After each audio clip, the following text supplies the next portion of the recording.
ধর্ষকের মৃত্যুর আগে ধর্ষী তাকে মৃত্যুবরণ করতে হয়, এটা হচ্ছে আমাদের সোনার বাংলাদেশ। একজন ধর্ষকের জীবনের মূল্যটা এত বেশি যে তাকে ফাঁসির মঞ্চে দাঁড় করা যাবে না। আমরা বাংলাদেশে কয়জন ধর্ষকের নাম জানি যাকে কঠোর থেকে কঠোরতম শাস্তি দেওয়া হয়েছে, যাকে ফাঁসির মঞ্চে দাঁড় করা হয়েছে? আমরা কি আদৌ কেউ জানি? জানি না।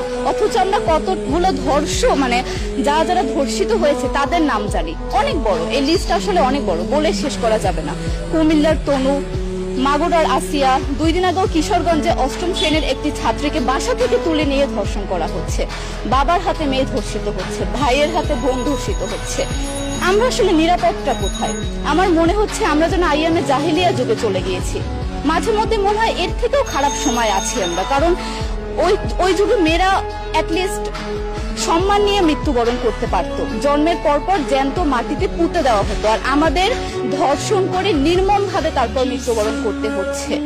যদি সরকার আমাদের ওই নিরাপত্তা নাই দিতে পারে, তাহলে সরকারের কাছে আমাদের অনুরোধ, আমাদের জ্যান্ত মাটিতে পুঁতে দেখ। আমরা বেঁচে থাকতে চাই না, আমরা সম্মান নিয়ে মৃত্যুবরণ করতে চাই।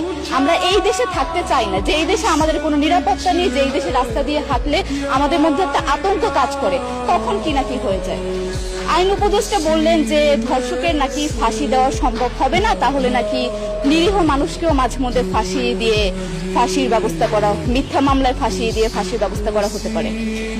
আইন উপদেষ্টার কাছে আমার প্রশ্ন, আল্লাহ না করুক আজকে যদি আপনার কাছের কেউ, আপনার বোন অথবা আপনার স্ত্রী অথবা আপনার মেয়ের সাথে যদি এরকম কোনো কিছু হতো, আপনি কি আসলে এটা বলতে পারতেন যে না, ধর্ষককে ফাঁসি দেওয়া যাবে না? কোনোদিনও পারতেন না। আপনি সবার আগে তার ফাঁসির ব্যবস্থা করতেন, সম্ভব হলে নিজের হাতে মেরে ফেলতেন। তাহলে আমাদের বেলায় কেন এত বৈষম্য? আমরা কি দোষ করেছি? আমরা কি নারী না? আমরাও তো কারো বোন, আমরাও তো কোনো বাবার সন্তান, আমাদেরও তো বেঁচে থাকার অধিকার আছে, তাই না? কিছু হলে মেয়েদের পোশাকের দোষ দেওয়া হয়। আমার কাছে প্রশ্ন, একটা 8 বছরের শিশুর মধ্যে এরকম কি থাকতে পারে যেটা একটা পুরুষকে অ্যাট্রাক্ট করবে, যেটা একটা পুরুষকে সিরিয়াস করবে?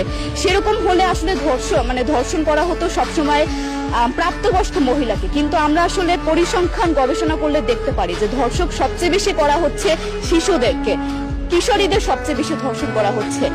দৃষ্টিভঙ্গি পরিবর্তন করুন, চিন্তা ভাবনা পরিবর্তন করুন, ধর্ষকদের আইনের আওতায় আনুন। যদি আইন উপদেষ্টা অথবা প্রশাসন যদি ধর্ষকদের শাস্তির ব্যবস্থা না করতে পারে, আমাদের হাতে তুলে দেন, আমরা নিজেদের হাতে শাস্তি দিয়ে দিতে পারবো। এই সাহস আমাদের মধ্যে আছে। বেঁচে থাকার জন্য আমাদের যতটা কঠিন হতে হবে, আমরা কঠিন হওয়ার জন্য প্রস্তুত আছি। আমরা ফাঁসি চাই, ধর্ষকদের কঠোর থেকে কঠোরতম শাস্তি চাই। যতদিন না পর্যন্ত ফাঁসি দেওয়া হবে, যতদিন না পর্যন্ত ধর্ষকদের শাস্তির ব্যবস্থা করা হবে, আমরা আমাদের আন্দোলন অব্যাহত রাখবো। দরকার হলে আমরা শিক্ষা প্রতিষ্ঠান বন্ধ করে দিব, তবুও আমরা থামবো না। এটাই আমাদের দাবি।